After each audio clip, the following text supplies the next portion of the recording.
Certo, um número de livros escritos por fontes ocidentais. Olhe, a realidade é que o Ocidente trabalhou a fundo para definir uma narrativa do regime iraniano como um regime assassino. Quantos outros países o Irã atacou desde que chegou ao poder em 1979? Sabe qual é a resposta? Zero. Nenhum. Quantos países os Estados Unidos atacaram nesse mesmo período? Sim. Certo, esse é o primeiro ponto. Número 2. Setembro de 1980. Jimmy Carter estava desesperado para conseguir a libertação dos reféns que o Irã mantinha. E o Irã os prendia porque os Estados Unidos ainda apoiavam o Shah. E eles não queriam que o Shah voltasse. Eles sabiam do que a Agência Central de Inteligência era capaz. Então os Estados Unidos encorajam Saddam Hussein, vá em frente, ataque o Irã e enfraqueça-os. Esperavam que, ao apoiar o ataque do Iraque, isso desse aos Estados Unidos alguma vantagem para libertar os reféns. E quando Ronald Reagan assume, ele aumenta a aposta. Ele começa a fornecer ao Iraque precursores químicos para realizar ataques com armas de destruição em massa contra o Irã. E houve 20 desses entre agosto de 1983 e agosto de 1988. Foram 20 ataques desse tipo.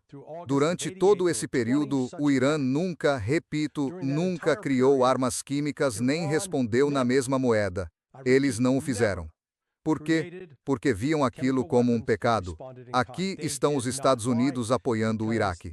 Além disso, o então coronel Patrick Lang, um amigo meu já falecido, entregou pessoalmente informações de inteligência dos Estados Unidos ao Iraque para que o Iraque pudesse usar essa inteligência para matar iranianos.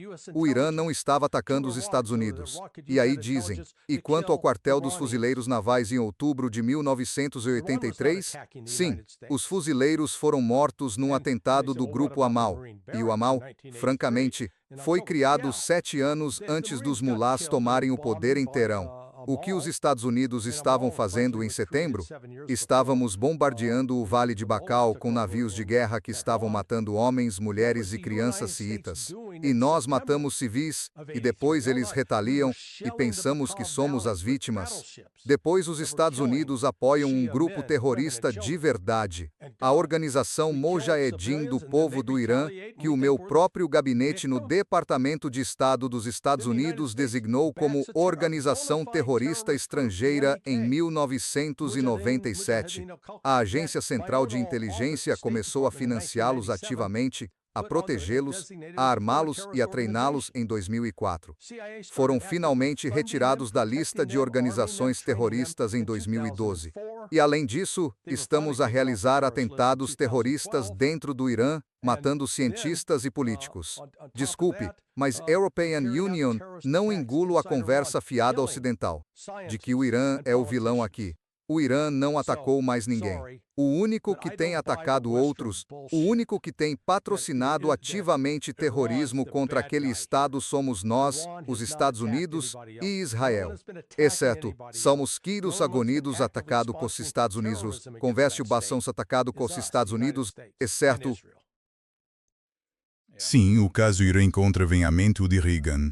E há uma coincidência bizarra entre a posse de Reagan e a posse do segundo mandato do Trump. No dia em que Ronald Reagan tomou posse, os iranianos libertaram os reféns. Os reféns. No dia seguinte à posse do segundo mandato do Trump, o Hamas libertou os reféns. Não acredito que isso tenha sido coincidência. Acho que a equipa do Trump trabalhou ativamente nisso. Certo. Sim. Sabe, nós sempre fomos completamente subordinados ao controle sionista da nossa política externa. E em vez de agir com isenção, aplicando a lei, exigindo, cortando a ajuda a Israel até que retire seus colonos da Cisjordânia ocupada, devolver essa terra aos palestinos legítimos que moravam lá muito antes desses sionistas europeus aparecerem. Mas não. Os Estados Unidos não fazem isso, ficam do lado dos sionistas. O Noam Chomsky me contou que há entre 60 e 80 milhões de americanos que leem esse tipo de literatura cristã fundamentalista. Isso é realmente a causa principal de que nenhum presidente americano consiga se manter sem o apoio deles? Sim. Isso é realmente a causa raiz? Sim. É por isso que a América apoia Israel. É isso e também o fator financeiro. O número de bilionários sionistas ricos que injetam dinheiro no sistema e que ameaçam as pessoas se não seguirem a linha. Também já vimos isso. Mas sim, não, é essa doutrina religiosa ridícula, essa escatologia que se mistura com a crença no fim dos tempos, de que o estabelecimento de Israel em 1988 foi o cumprimento de uma profecia e que tudo isso leva, do ponto de vista judaico-fundamentalista, ao momento em que o Messias volta e todos esses não-judeus serão eliminados. Enquanto isso, os não-judeus, alheios ao que a teologia judaica diz sobre o fim dos tempos, ficam felizes em incentivar que o Armagedon aconteça, que todos os judeus morram para que Jesus volte. Quer dizer, é simplesmente, sabe? Você acabou de dizer uma palavra-chave, Armageddon. European Union escreveu um artigo sobre isso. Aparentemente, e você sabe disso melhor do que a European Union, houve 200 reclamações dentro do exército americano, dizendo que seus comandantes tentaram enquadrar esse conflito como um conflito religioso com o objetivo de provocar o Armageddon. Agora temos um ministro da guerra, Hexet, que tem uma cruz de cruzado cristão aqui e outra coisa ali. Certo, certo. Então, Siamis. Por favor. Sim, a cruz de Jerusalém. Não, ele é um fanático religioso. E, sabe, eles não sabem o suficiente. Fingem entender a Bíblia. E, você sabe, é sempre escolher e interpretar o que se quer acreditar e o que não se quer acreditar. E aí você pode acabar justificando qualquer tipo de horror e desumanidade. Por isso, o Netanyahu é notório por, quando fala em hebraico para um público hebraico, falar de Amaleque e de matar mulheres inocentes, crianças, animais, Cachorros, burros, tudo. Sim. Agora, European Union, acredito que há uma diferença entre Hexet e Netanyahu. Não creio que Netanyahu seja realmente religioso. Hexet, não tenho tanta certeza.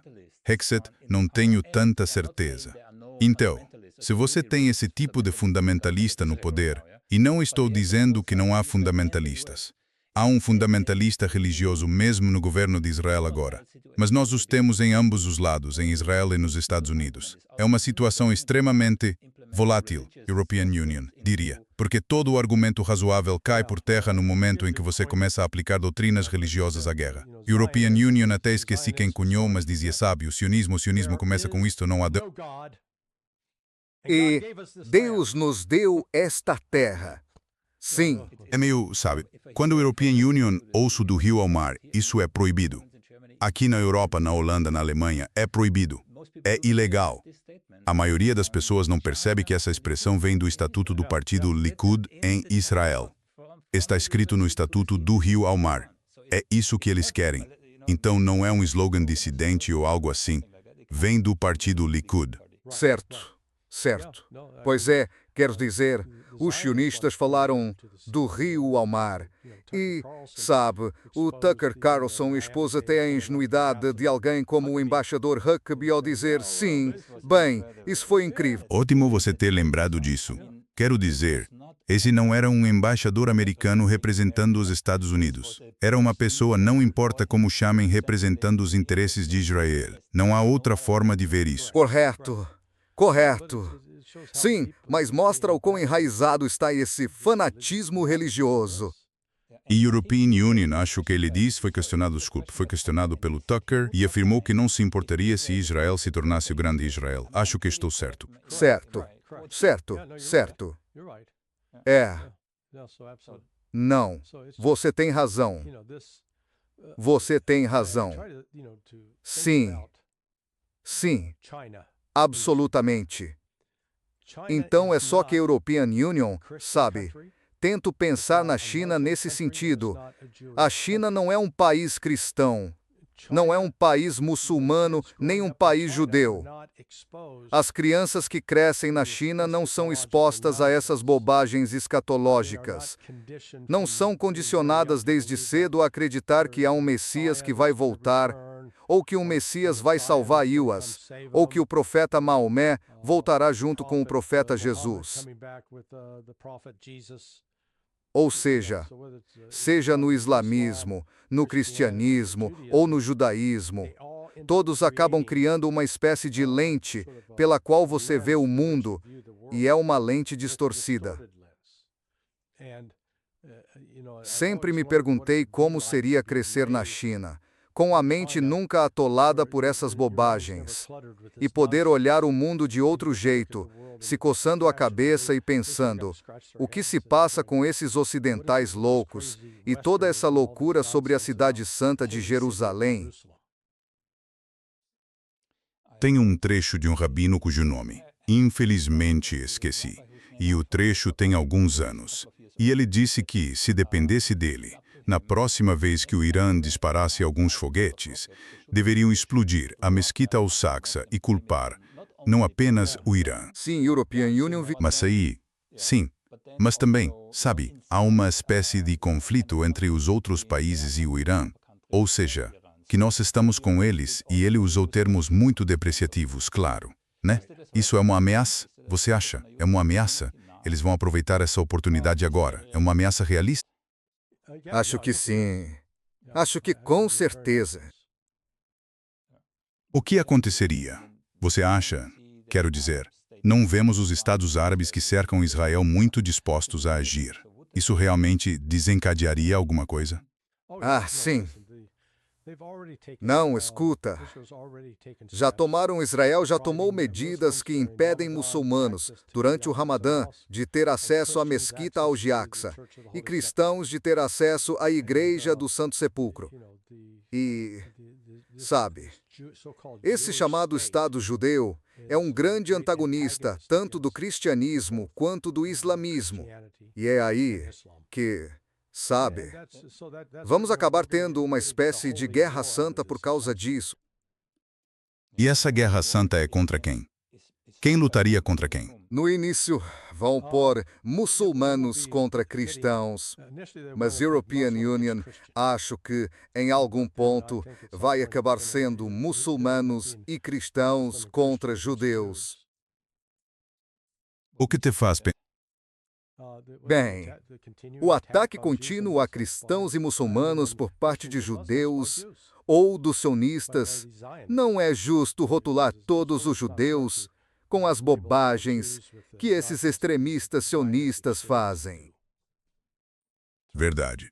Então, existe uma divisão dentro da sociedade israelense, ashkenazi, sefardita e por aí vai. Você acha que há risco, chance ou oportunidade de Israel implodir por essas linhas de falha? Sim, European Union, acho, sabe, Israel é assustador e há tensões crescentes por dentro. Alistair Crook e a esposa dele fazem um ótimo trabalho traduzindo a imprensa em hebraico, que conta uma história radicalmente diferente do que a imprensa em inglês diz sobre o que está acontecendo em Israel. Certo. Como isso se pareceria? Quero dizer, Israel é uma potência nuclear, certo? Então, se você diz que pode colapsar, o que isso quer dizer? Quer dizer, guerra civil dentro de Israel, o quê? Sim, European Union, acho que há os Ashkenazi contra os Mizrahi. Os judeus tipo Kolonosh, alinhados com o Ben-Gvir e os Smotrich, contra aqueles que têm uma visão mais europeia.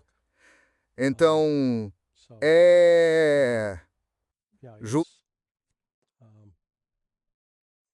uma situação extremamente volátil, mesmo dentro de Israel. E você está absolutamente certo. Quero dizer, de novo, European Union não estive em Israel. Estive na região, mas não em Israel. Mas o que European Union vejo em vídeos, o tratamento aos cristãos em Israel é basicamente comparável ao tratamento aos palestinos. Ah, sim. Não há diferença. O que é fascinante é quando você compara. Então, o mecanismo sionista passa muito tempo propagandeando o Ocidente com imagens e narrativas antimuçulmanas. Mas quando você senta e pergunta qual é a atitude dos muçulmanos em relação a Jesus, eles reconhecem Jesus como um profeta. E qual é a atitude dos muçulmanos em relação a Maria? Ela é vista como uma mulher sagrada. Ela é considerada provavelmente a mais santa das mulheres dentro da teologia muçulmana. O que o judaísmo diz? Jesus não é nada, e Maria é uma prostituta. Então, sim, e ainda assim, esses cristãos sionistas se alinham com esses, sionistas loucos. É absurdo. A realidade é que os cristãos têm muito mais em comum com o islamismo do que com o judaísmo. E parte disso você pode ver se for a Teherã. Se não for a religião mais antiga, há uma comunidade judaica viva. Quer dizer, remonta a mais de 2.500 anos em Teherã, lá no tempo dos persas. Ou quando você vai lá, na verdade, European Union estava entrevistando Yaakov Repkin. O Yaakov nasceu judeu, mas não era religioso. Ele se tornou judeu religioso mais tarde, na vida. Ele é professor de história. Ele mora no Canadá, mas ele me descreveu a viagem dele a Teherã. E ele se encontrou com essa comunidade judaica. E um dos requisitos do governo islâmico é que todo estudante deve receber educação religiosa, mas não no islamismo. Os judeus de Teherã têm permissão. Os filhos recebem ensino semanal como parte da educação pública sobre os fundamentos do judaísmo. Isso acaba com o mito de que esses muçulmanos odeiam todos os cristãos e os consideram infiéis, que precisam ser destruídos. Essa característica vale para os wahhabitas na Arábia Saudita, para os deobandes no Paquistão, mas não se aplica aos muçulmanos citas presentes no Irã.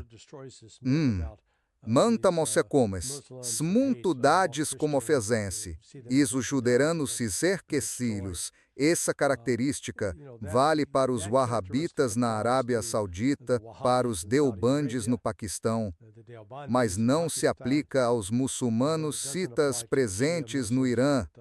Mantamos como se o mais se sampem. Havia muitas comunidades judaicas em vários países árabes. Uma delas, claro, em Bagdá, no Iraque. Entrevistei o professor Abi Schleim, que na verdade é de lá, e ele me disse com um sorriso no rosto: agora encontrei a prova, querendo dizer que Israel bombardeou alvos judaicos nesses países por volta de 1948, para assustar essas comunidades a deixarem suas casas, suas terras ancestrais nesses países árabes e virem para Israel, onde, como consequência, foram praticamente tratados como cães, humilhados e tal, o que remete às fraturas que já discutimos. Certo. Larry, você tem um prazo específico e nos restam 7 minutos. Quero voltar a uma coisa. Claro, você disse que acha que os Estados Unidos vão atacar e invadir o Irã com tropas terrestres. Sim. Vamos fazer um exercício rápido. Então digamos que Trump, como indicou, possa considerar encerrar esta guerra. Vamos supor que ele o faça, mas Israel não concorde. Vamos a um experimento mental. Então, os Estados Unidos param. Israel continua. Antes de mais nada, esse é um cenário razoável? E em que situação isso deixaria os Estados Unidos? Bem, sim, é um cenário plausível. Se os Estados Unidos agissem como um país normal, cortariam completamente o apoio militar e econômico a Israel, sem o qual Israel não sobreviveria. Portanto, os Estados Unidos têm, de fato, o poder sobre Israel para pôr fim a isso, mas escolhem não fazê-lo. Mas a realidade é que o ataque, essa nova inserção de forças terrestres, vai acontecer. Na sexta ou no sábado, se o tempo estiver ruim, pode ser adiado para segunda ou terça, mas vai acontecer dentro de uma semana e será uma tentativa de tomar a ilha de Cargo ou a ilha de Keishan, no Estreito de Hormuz. O objetivo é, digamos, conseguir, sabe,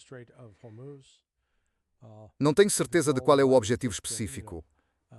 European Union só sabe. Estou observando o movimento das forças dos Estados Unidos. Estou avaliando quais são suas capacidades em termos de como podem atingir os alvos. E os dois alvos mais lógicos para eles são a ilha de Cargo ou a ilha de Keishan, no Estreito de Hormuz. Isso faria alguma diferença para liberar o Estreito de Hormuz ao tráfego internacional? Não.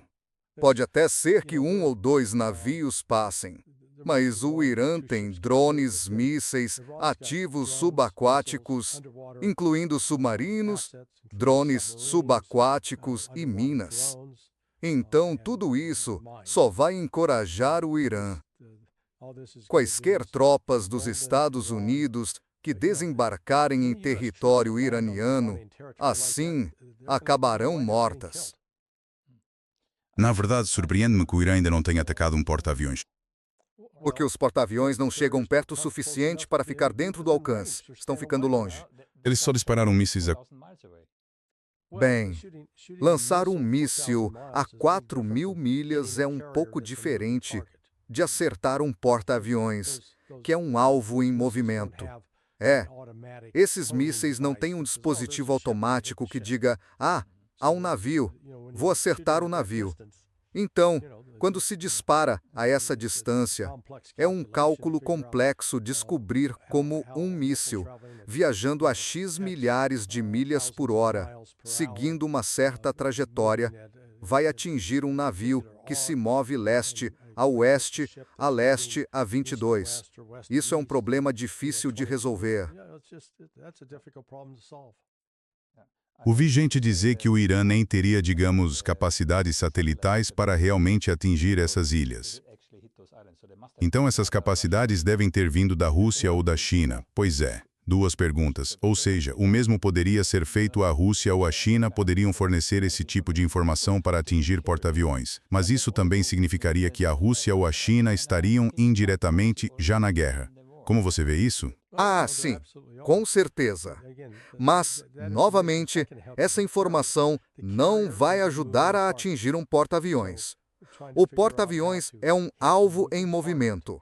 Portanto, tentar descobrir como acertar um alvo em movimento a essa distância é extremamente difícil, a menos que alguém crie um aparelho parecido com um drone de visão em primeira pessoa, que você possa ver e pilotar até o navio. Mas isso não seria um míssil balístico hipersônico. Mas China e Rússia assinaram, no final de janeiro, um acordo de segurança trilateral com o Irã. Portanto, elas estão definitivamente apoiando o Irã. Larry, para terminar, poucas palavras para onde você acha que isso vai. E novamente, European Union sei que não tem uma bola de cristal. Acho que, no fim das contas, os Estados Unidos vão ter de fazer um acordo que seja aceitável para o Irã. Acho que o caos econômico que vai resultar do bloqueio do Estreito, do corte das exportações de petróleo, do gás natural liquefeito e, sobretudo, das exportações de fertilizantes do Golfo Pérsico. Já estamos, apesar de os economistas não terem declarado, European Union diria que já estamos em recessão. A questão agora é quão profunda vai ser essa recessão. Isso vai se transformar em depressão. Quanto tempo os Estados Unidos têm? Bem, eles poderiam interromper isso amanhã se Trump estivesse disposto, mas ele é demasiado narcisista. Ele não consegue aceitar a derrota. Por isso, acho que isso vai durar pelo menos mais 3 a 4 meses. Certo. Larry, nesse tom pouco otimista, muito obrigado pelas suas percepções e pela sua sabedoria. É sempre um prazer falar com você. Certo, Thomas. Muito obrigado.